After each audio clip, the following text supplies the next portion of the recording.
तो मैं अमित शास्त्री निरंतर आप सभी से चर्चा कर रहा हूँ हिंदी व्याकरण के प्रश्नों पर।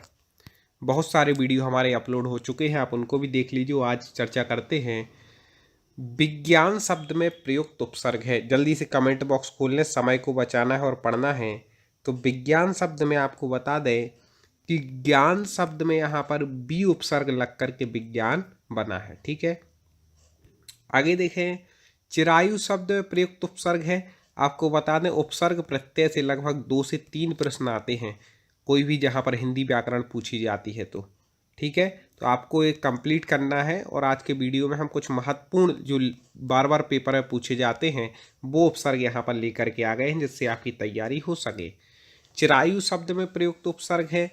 अब देखो, उपसर्ग निकालने के लिए आपको क्या करना पड़ता है कि जब आप निकालेंगे ना तो उपसर्ग का स्वयं का एक अर्थ होता है और आपको बता दें और जो शब्द उससे जुड़ा है उसका अलग होता है। तो यहाँ पे देखो, चिर उपसर्ग है आयु शब्द में।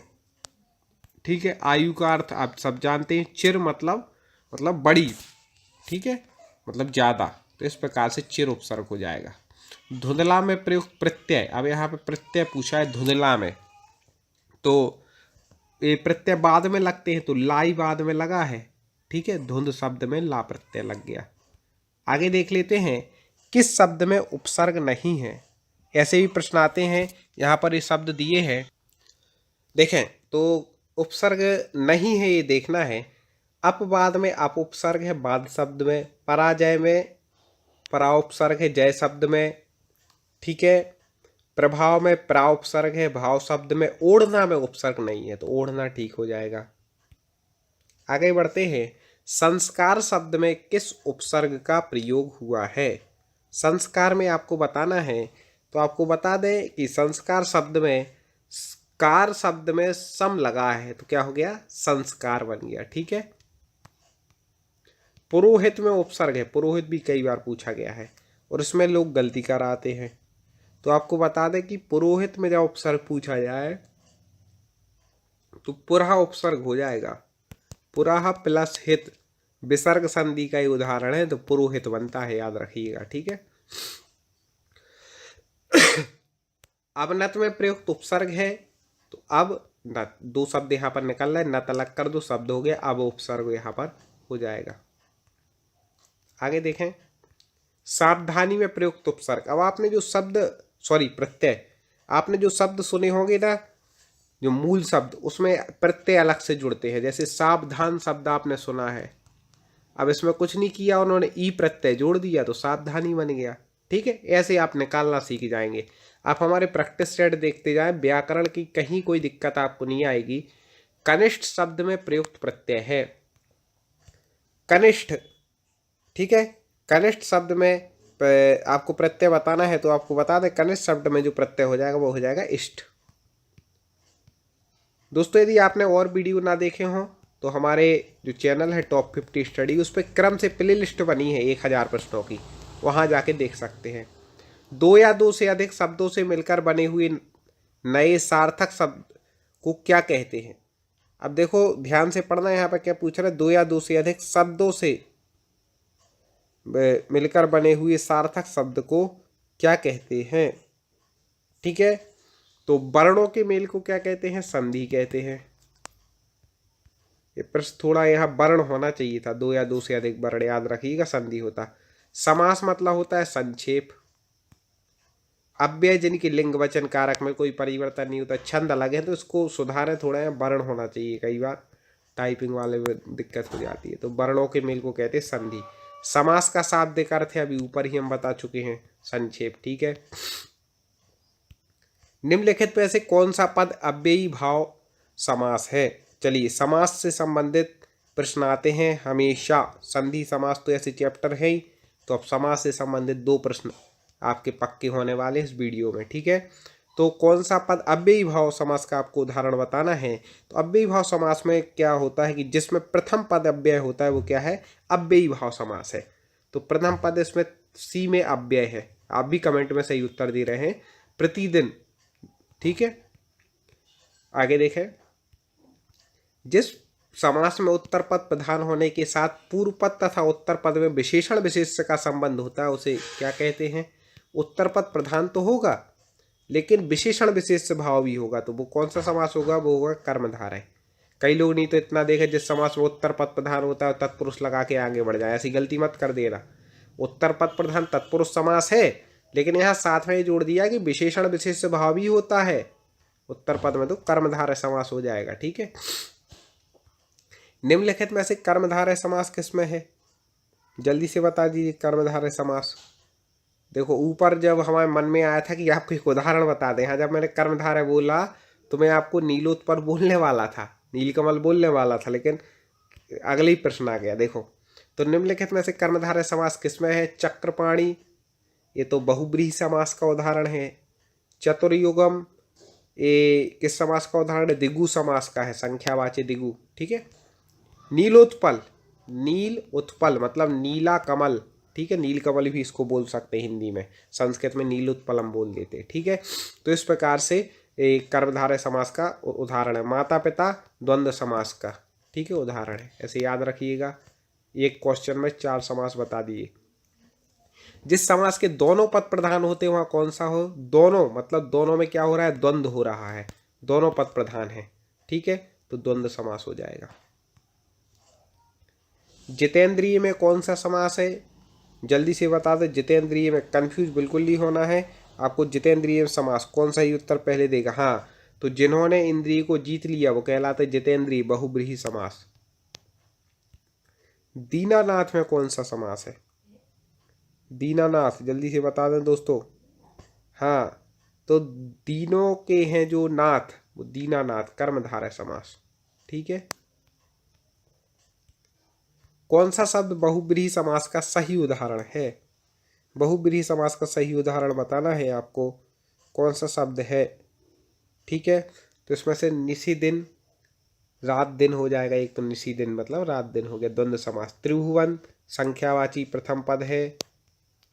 ठीक है, और 3 भुवनों का समूह इसका विग्रह होगा, तो दिगु समास हो जाएगा। पंचानन, ठीक है, पंचानन मतलब 5 हैं आनंद जिसके, ऐसे रावण मतलब बहुब्रीहि समास, अन्य पद प्रधान। ठीक है, इस प्रकार से आप लगा सकते पंचानन। 10 मुख में कौन सा समास है? अब ऊपर एक हमने शब्द बोला है, यदि उसको आपने सुना होगा तो आसानी से पहचान, जैसे पंचानन बोल रहे थे ना, सॉरी पंचानन मैंने रावण उस धोखे से बोल दिया। पंचानन मतलब ब्रह्मा जी। ठीक है, और दशानन 10 मुख मतलब ये रावण बहुब्रीहि। कई बार हो जाता है पढ़ाते पढ़ाते। विशेषण विशेष के योग से कौन सा समास बनता है? अभी बता चुके हैं, विशेषण विशेष भाव कहाँ पर होता है? कर्मधारय समास में। ठीक है, विशेष मतलब जिसकी विशेषता बतलाई जा रही हो, विशेषण मतलब जिसके द्वारा विशेषता बतलाई जाती है। निम्नलिखित में से एक शब्द में द्विगु समास है, उस शब्द का चयन कीजिए। दोस्तों समास बड़ा महत्वपूर्ण है और हमने अपने चैनल पर ट्रिक के साथ आपको समास पढ़ाया है, जिनने पढ़ा होगा उन्हें कहीं कोई गलती होने वाली नहीं है।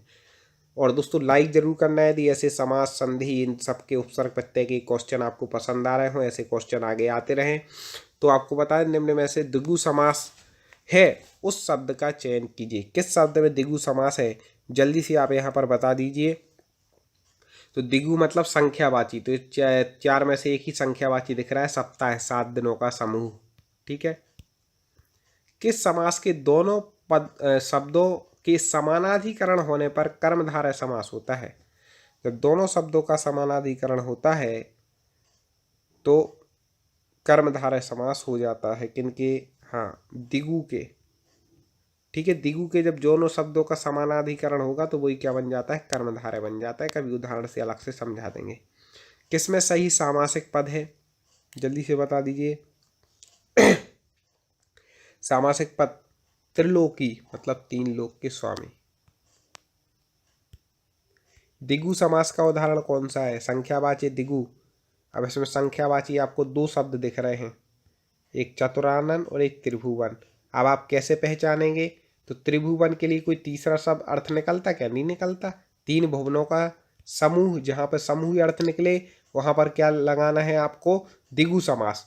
और चतुरानन 4 हैं आनंद जिसके, तो 4 मुख किसके हैं? वो। इस प्रकार से आप लगा लेना।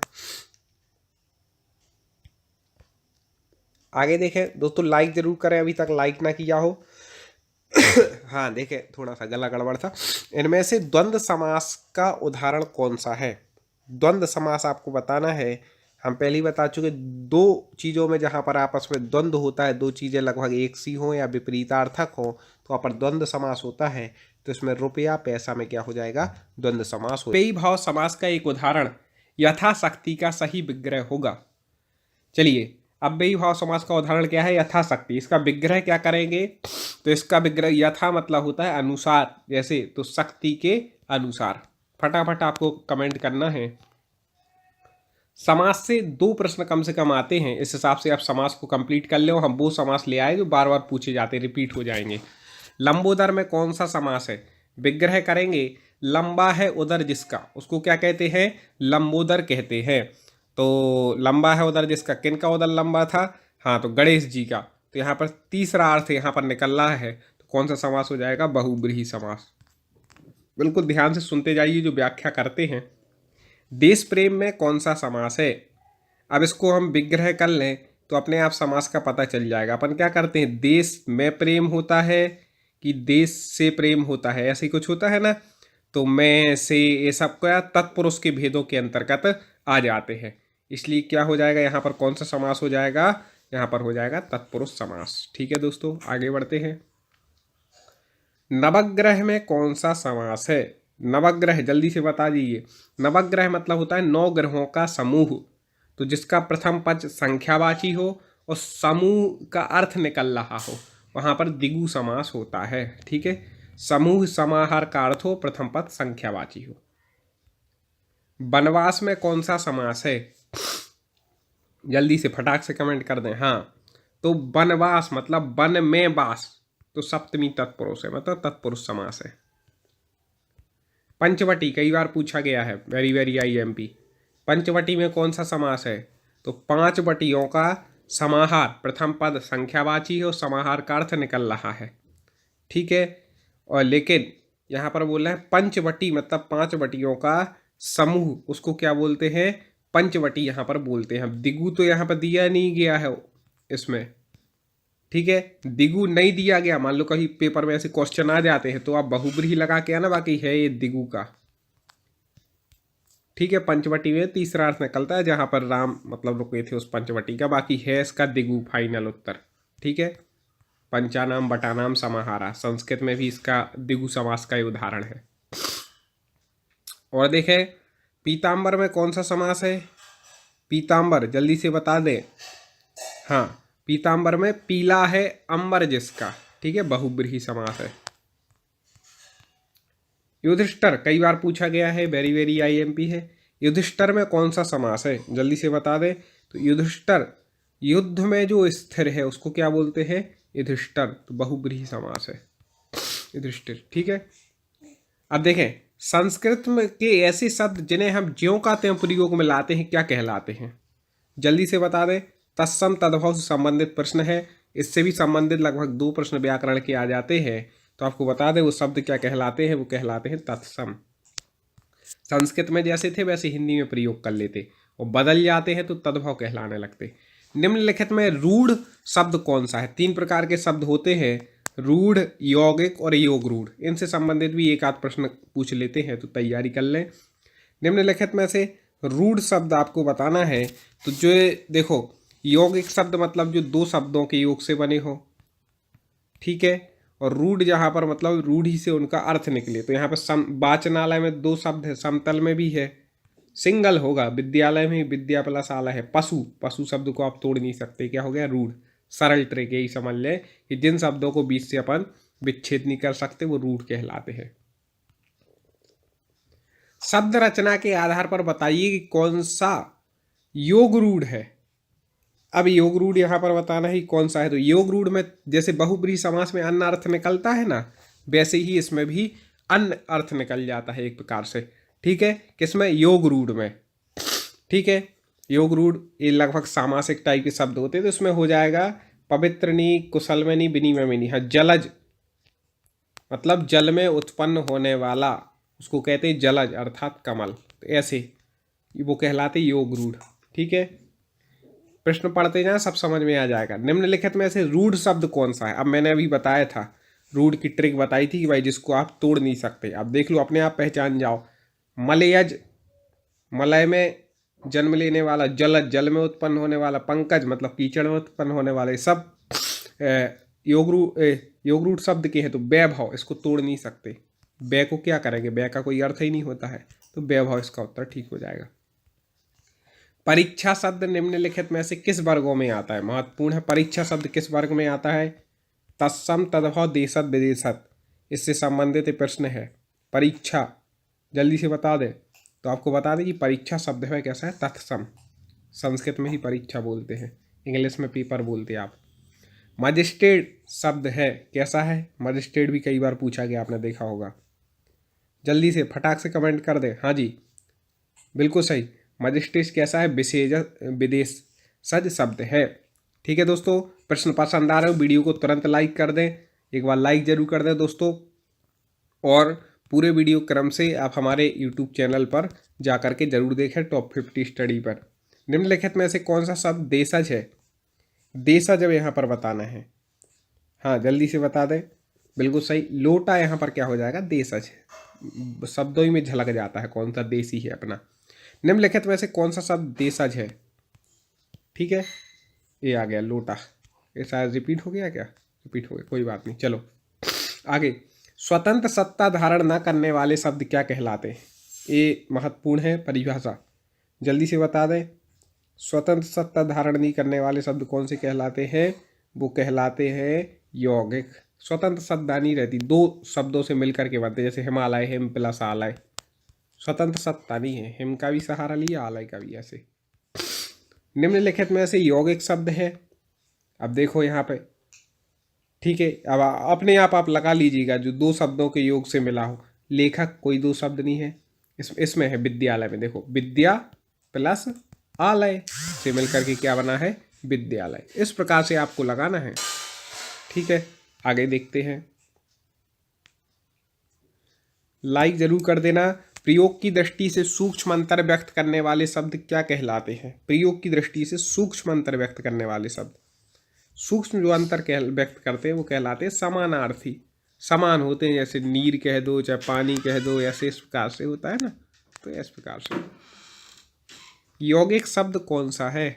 यौगिक अभी हाल बताया था कि दो शब्दों के योग से मिलकर के बना हो। पंकज सिंगल शब्द है, दिन भी, जलज भी। पाठशाला, पाठ और शाला, इनसे मिलकर के बना है। प्रैक्टिस करते जाए, अपने आप आने लगेंगे। विभावरी किस प्रकार का शब्द है? आईएमपी प्रश्न है। विभावरी कैसा है? तत्सम है। जिनको आईएमपी बोले मतलब उनको आपको रट लेना है। योग रूढ़ शब्द कौन सा है? योग रूढ़ बताना था, तीसरा अर्थ निकले, तो अभी इसमें समास ही एक आ गया था जहाँ पर तीसरा अर्थ निकल रहा था। कौन सा आया था? अपन ने इसी वीडियो में पढ़ा है, जल्दी से बता दें। हाँ, लंबोदर, लंबा है उधर जिसका ऐसा, गणेश जी। योग रूढ़ में तीसरा अर्थ निकलता है, क्योंकि शब्दों में यौगिक शब्द जो सिंगल होते हैं, सॉरी, रूढ़ शब्द जो सिंगल होते हैं, यौगिक जो दो शब्दों से मिलकर के बने हैं। योग रूढ़ मतलब बहुब्रीहि समास के उदाहरण, तीसरा अर्थ प्रकट करने वाला, ऐसा आप समझ लें। नीचे दिए गए विकल्पों में तत्सम शब्द का चयन कीजिए। तत्सम मतलब जो संस्कृत में जैसे प्रयोग होते वैसे हिंदी में होते हैं। तद्भव मतलब जो संस्कृत से तो आए लेकिन हिंदी में आते आते बदल गए। ठीक है, इस प्रकार से आप लगा लेना। हाँ, कौन सा हो जाएगा? गोधूम। ये क्या है? तत्सम शब्द है। नीचे दिए गए विकल्पों में से तत्सम शब्द का चयन कीजिए, जल्दी से बता दें। आई क्या, रिपीट हो गया, कई बार हो जाता है क्वेश्चन पीडीएफ के कारण। देखिए दोस्तों, नीचे दिए गए विकल्पों में से तद्भव शब्द का चयन कीजिए। अब तद्भव आपको बताना है इनमें से कौन सा है। हाँ, तद्भव बताना है। तो बैंक तो ये इंग्लिश शब्द हो गया, मर्म भी नहीं है, प्रलाप भी, ये तो तत्सम है। मोह हो जाएगा, मुख होता है ना संस्कृत में, तो मोह क्या हो गया? हिंदी में आते हैं तद्भव हो गया है। इस प्रकार से दोस्तों हमने चर्चा की। आगे कल पुनः महत्वपूर्ण प्रश्नों पर चर्चा करेंगे। आप इसी तरह जुड़े रहें और पढ़ते रहें।